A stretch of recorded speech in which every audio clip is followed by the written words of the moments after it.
Follow me, don't stop.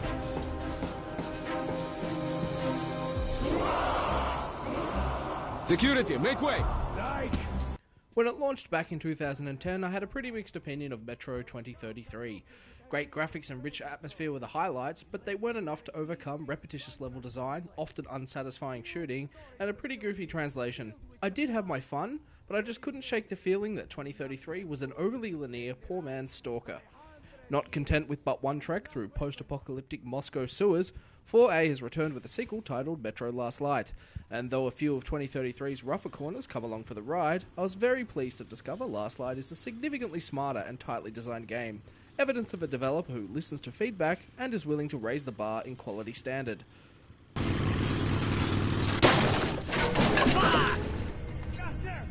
Who goes there? Last Light picks up about a year after where 2033's bad ending left off, with mute protagonist Artyom becoming an official member of the Rangers, after his missile strike devastated a Dark One populace. Life in the Metro was otherwise much of the same. Nazis and commies are at war, bandits run rampant, and good honest folk trying to survive just get caught in the middle. This alone would make for a fairly drab plot, so Last Light attempts to spice up the mix by introducing a last surviving Dark One child, which Artyom is tasked to hunt and kill. Though the narrative is a decent blend of science fiction, Eastern European military politics, and a dash of the supernatural, Last Light suffers from a similar problem to 2033, mostly in the translation. The English dub is simply just average, with a constant sense that the translation from Russian to English hasn't properly taken into account the finer idiosyncrasies of each language, particularly English and the way that people naturally speak. Last Light has that jarring, slightly unnatural dialogue quality not uncommon in poorly dubbed Eastern European films. Original Russian dialogue with English subtitles are very welcome alternatives, but the subtitles sadly do not cover all the dialogue, only the essential stuff.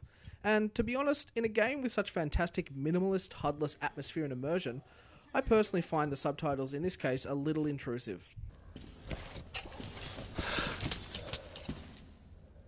Hey, приятель, I could use a good watch like yours. Knowing how much air you got left is a must, huh? A rough translation also leads to a slightly muddled narrative structure. I'd be lying if I said I always knew where I was going and what my objective was, as at times Last Light seems to funnel you through locations and encounters just for the sake of progressing a story that is only sometimes there, which is a shame, as some of the stuff that is there, particularly the Nazi commie politics and supernatural lore, is really interesting and begging for more exposition. Being pushed through environments would be more of a problem if said environments were repetitious and boring. Thankfully, 4A has gone the extra mile with Last Light to ensure that almost every single chapter adopts its own visual, location, and gameplay themes.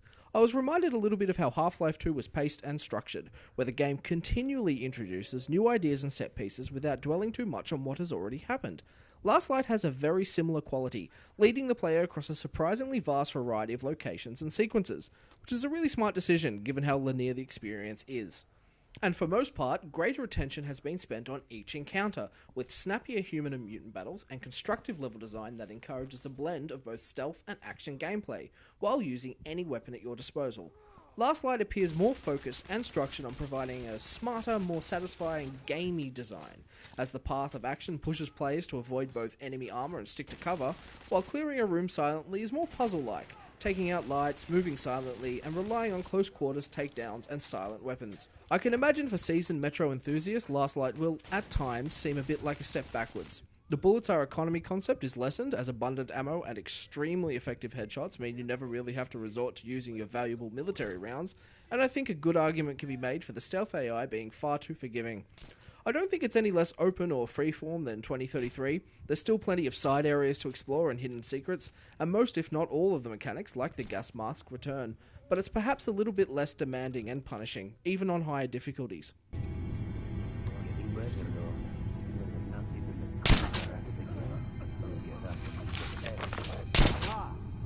Where I felt Last Light really missed the mark was some of the poorer encounter ideas from 2033 rearing their ugly head all over again. It doesn't happen too often, but sometimes Last Light puts you in a position of defense where the only way to progress is to chew through scripted respawning waves of mutants, or complete an arena-like boss fight. And for me, the mutants aren't half as dynamic or satisfying to combat as people, usually running head-on towards a player, allowing for little tactical variety beyond point and shoot. I guess they're supposed to be intense and dramatic, but they instead feel like Last Light trying to be something that it's not. Great tactical military mechanics with precise gunplay and slow movement suddenly playing the role of a run-and-gun monster shooter. I love those kinds of games, but Metro has never been a very good one, and Last Light isn't either. The other sour mark of 2033 staining Last Light is the dreaded overscripted NPC sequence where you spend far too much time trailing a character who appears to be playing the game for you. Call of Duty has it, Battlefield 3 had it, 2033 had it, and sadly Last Light has it too. Outside of a few cool examples, like a great looking Nazi rally, it's lazy design and a boring immersion breaking method of leading the player through environments. Metro is at its best when less is more, and when you're in control, not when you're playing follow the leader. Shit! You're right! It would be hard to talk about the Metro series without addressing the production values, and like 2033 before it, Last Light sets a new standard for what people should expect from a top-class engine. I'd say it's now tied between Crysis 3 and Last Light as to which game is pushing modern PC hardware harder, each showing today what next-generation graphics are capable of. Simply put, Last Light looks absolutely incredible, with stunning lighting and shadows, detailed textures, tessellation, depth of field, and so much more. The combination of advanced effects alone is jaw-dropping, but it's really 4A's outstanding weapon and environment art direction that drives the beauty home. Atmosphere is at the forefront here, and Last Light has everything from murky swamps and overgrown industrial ruins to dimly lit tunnels thick with web and bustling subway societies. Character skin and hair are the only sore spots, looking a little plasticky for my taste, as well as the occasional rough animation, trademarks of any game not backed by a $100 million budget. Audio work too is fantastic, localization aside. Weapons are punchy and satisfying to shoot and reload, and environment ambience gives each location multiple layers of audio that really bring them to life. Again, just like 2033, visual and audio presentation are right on point and some of the industry's best. I'm also happy to report that, while not only looking better, Last Light's 4A engine is significantly more optimized than 2033's. It's better looking and more stable, while more efficiently pushing PC hardware to its limits.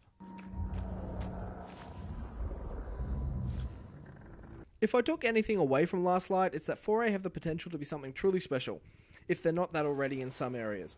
The flow and variety of gameplay, as well as the diversity of locations, has been taken to a much higher standard in Last Light over 2033. It's a far more polished and tighter experience, drawing upon the smart game design found in the median's best shooters like the Half-Life series, without sacrificing that trademark Metro style and identity. I still think there's some key areas to improve, like the forced monster encounters and heavy-handed scripting, as well as the localized narrative, that, due to their prevalence, do drag back the overall Last Light experience towards one that won't necessarily satisfy everyone. But I also think Last Light shows a lot of promise for 4A's future as game developers, and has me hopeful they'll take their Metro series out for one last hurrah. Metro Last Light scores a 7 out of 10 from me. It's a really good game that is highly enjoyable to fans of the genre, and maybe of interest to newcomers as well. I recommend it to fans of Metro and Stalker, as well as first-person shooter fans who like their games with a distinct Eastern European edge.